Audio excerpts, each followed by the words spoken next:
एक बार गौतम बुद्ध एक गांव में लोगों को कुछ समझा रहे होते हैं। तभी गांव वाले उन्हें बड़ी प्रेम से सुन रहे होते हैं।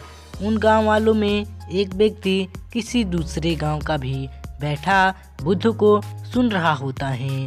बुद्ध की बात पूरी होने के बाद बुद्ध वहां से उठकर चलने लगते हैं। वह व्यक्ति दौड़ता हुआ बुद्ध के पास आता है और बुद्ध को रोक लेता है और बुद्ध से हाथ जोड़कर विनती करता है, बुद्ध कृपा कर एक बार हमारी गांव में भी आए।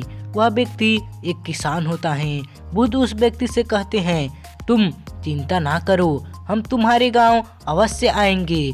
यह कहकर बुद्ध और उनके भिक्षुक वहां से चले जाते हैं। अगले ही दिन बुद्ध और उनके भिक्षुक उस किसान के गांव जाते हैं। बुद्ध को देखते ही सभी गांववासी बुद्ध के पास आते हैं और अपना प्रश्न करने लगते हैं।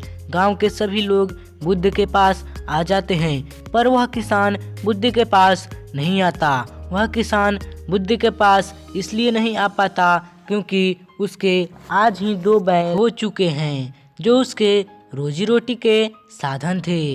घर में चिंतित बैठा यह सोच रहा होता है कि वह बैलों को ढूंढने जाए या बुद्ध को सुनने जाए।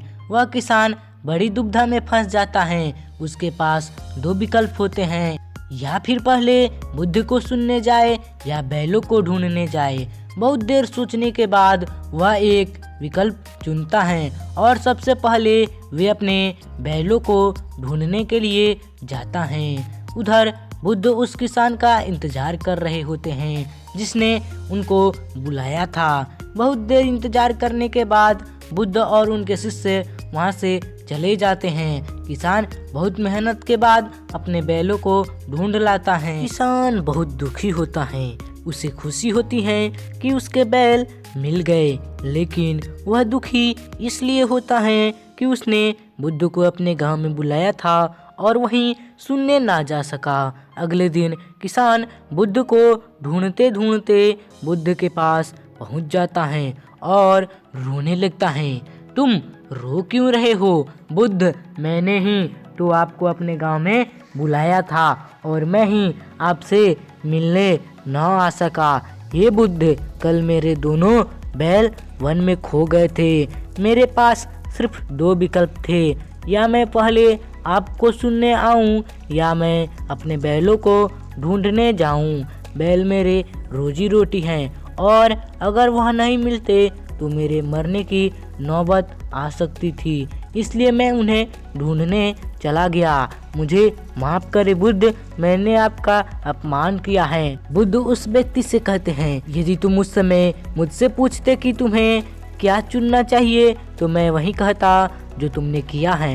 यदि तुम पहले मुझे सुनने आ जाते तो तुम मेरा एक भी शब्द ना सुन पाते।